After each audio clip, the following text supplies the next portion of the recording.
think so. You have seen my latest videos, and our next video is on the poem on the grasshopper and cricket from the book Honeydew of class 8th. The last poem of this book is on the grasshopper and cricket.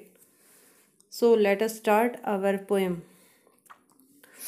Unlike the ant and the cricket, which tells a story, this is a nature poem.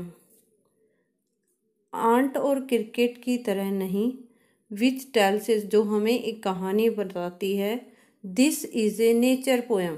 Nature means जो प्रकृति से संबंधित. ये जो कविता on the grasshopper and cricket, ये एक प्रकृति से संबंधित कविता है, ना कि ये एक आंट और क्रिकेट जो अपनी फर्स्ट पोएम थी उसकी तरह एक कहानी बताएगी.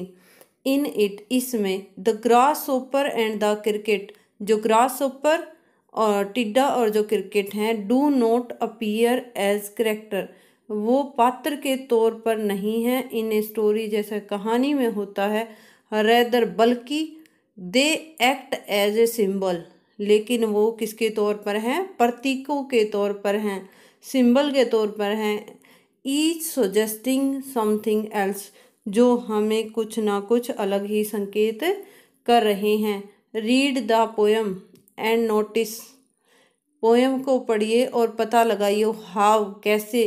द पोएट्री ऑफ अर्थ, पृथ्वी की कविता. कीप्स ऑन थ्रू, चलती रहती है. कब? समर और विंटर, गर्मियों और सर्दियों में. इन ए नेवर एंडिंग सॉन्ग, कि आप इस पोएम को पढ़िए और पता लगाइए कैसे पृथ्वी की कविता चलती रहती है गर्मियों में और सर्दियों में. नेवर एंडिंग सॉन्ग, बिना ख़त्म होने वाले गीत के रूप में. हु सिंग्स द सॉन्ग, ये गीत कौन गाता है? Let us revise. Unlike the ant, ant और क्रिकेट की तरह नहीं बताती ये हमें एक story. This poem, this is a nature poem, ये एक प्रकृति से संबंधित कविता है. इन इट, इसमें ग्रासहोपर और क्रिकेट दिखाई नहीं देते किसके? करैक्टर के तौर पर, जैसे कहानी में होता है, बल्कि they act as a symbol, वो एक प्रतीक के तौर पर है. ईच सजेस्टिंग समथिंग एल्स, जो हमें कुछ ना कुछ संदेश देते हैं. रीड द पोएम, पोएम को पढ़िए. एंड नोटिस, और पता लगाइए. हाउ, कैसे. The poetry of earth keeps on through summer and winter in A never ending song, और पता कीजिए कि कैसे पृथ्वी की कविता चलती रहती है गर्मियों में और सर्दियों में, किसमें? कभी न ख़त्म होने वाले गीत के रूप में. हु सिंग्स द सॉन्ग, ये गीत कौन गाता है? Let us start our poem. First passage of the poem is,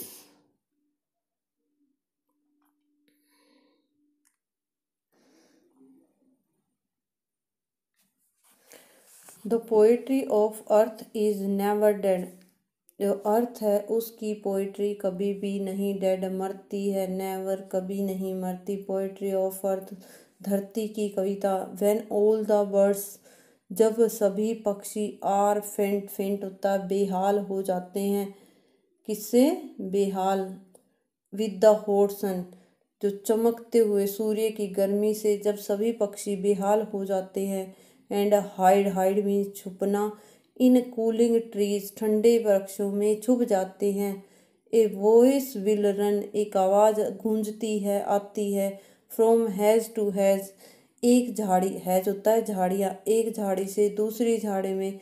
about the new mown, new mown mead, new mown होता है नई तरासी गई आवाज़. मीड होता है चरागाह से. दैट इज द ग्रासहोपर, वो क्या होता है? ग्रासहोपर मीन्स वो एक टिड्डा होता है. ही टेक्स द लीड, जो गाता रहता है. इन समर लग्जरी, वो जब क्या है गर्मी में, सब समर गर्मी में लग्जरी आराम कर रहे होते हैं. He has never done with his delight, delight होता है खुशियाँ, उसकी खुशियाँ कभी ख़त्म नहीं होती. For when he tired out with fun, जब वह अपनी प्रसन्नता से टायर्ड, थक जाता है.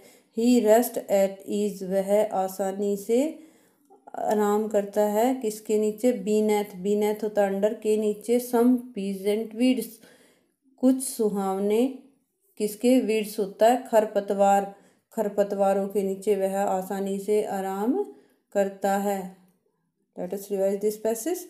The poetry of earth is never dead. धरती की जो कविता है वो कभी नहीं मरती। When all the birds are faint. जब सभी पक्षी फेंट बेहाल हो जाते हैं। किससे? सूर्य की गर्मी से, तेज चमकते हुए सूर्य की गर्मी से जब सभी पक्षी बेहाल हो जाते हैं। And hide in cooling trees. और जो ठंडे वृक्ष उनमें छुप जाते हैं। A voice will run. एक आवाज़ वहाँ सुनाई देती है, गूंजती है। From hedge to hedge. एक झाड़ी से दूसरी झाड़ी। अबाउट द न्यू मॉर्न। न्यू मॉर्न होता है नई तराशी गई आवाज़। मीड। मीड मतलब चरागाह से, एक नई घास का मैदान, ग्रासलैंड भी कहते हैं मीड को, कि ग्रासलैंड में से जब एक झाड़ी से दूसरी कोई नई तराशी गई आवाज़ गूंजती है। दैट इज़ ग्रास ऊपर। ये कौन होता है? ये टिड्डा होता है। He takes the lead. वह गाता रहता है। In summer luxury. जब गर्मियों में सब आराम कर रहे होते हैं। He has never done with his delight. उसकी खुशियाँ कभी ख़त्म नहीं होती। For when tired out with fun. जब वह टायर्ड थक जाता है अपनी प्रसन्नता से। He rest at ease. वह आसानी से आराम कर लेता है। बीनेथ होता है अंडर के नीचे। सम पीजेंट सुखद। वीड्स मीन्स खरपतवार। खरपतवार के नीचे वह आसानी से आराम कर लेता। I hope you will understand the first stanza of this poem. Let us discuss the second stanza of this poem. Second stanza is the poetry of earth is ceasing never. जो पोएट्री ऑफ अर्थ पृथ्वी की कविता, seizing होता है रुकना, never कभी नहीं। जो पृथ्वी की कविता है वो कभी नहीं रुकती। On A loan. लोन होता है एकांत। Winter evening. जो विंटर इवनिंग सर्दियों की शाम। When the frost. फ्रोस्ट मैंने आपको बताया था पाला। हैज व्रॉट। व्रॉट होता है लाया। साइलेंस खामोशी। From the stove there shrill. Shrill होता है ऊंची आवाज। द क्रिकेट सॉन्ग किसका? झिंगूर का सॉन्ग होता है गीत। The poetry of earth is ceasing never. जो पोएट्री है अर्थ की कविता है वो सीजिंग नहीं रुकना, और नेवर कभी नहीं रुकती। जो धरती की कविता है वो कभी नहीं रुकती। On A loan winter evening. Loan एकांत में जब सर्दी की शाम को। The frost has wrote a silence. जिसमें जो पाला है वो क्या लेकर आता है? साइलेंस। साइलेंस मीन्स खामोशी। यानी शाम को जब पाला जमा हुआ तो हर तरफ खामोशी होती है। From the stone. तब पत्थरों में से। देयर श्रिल एक ऊंची आवाज आती है। द क्रिकेट सॉन्ग ये किसकी होती है? एक झिंगूर के गाने की। इन वार्मथ इंक्रीजिंग एयर। जिसकी जो वार्मथ है गर्माहट, इंक्रीजिंग बढ़ती रहती है, एवर हमेशा, जिसकी गर्माहट हमेशा बढ़ती रहती है। And seems to one in और दिखाई देती है। One in drowsiness half lost. Drowsiness होता है नींद।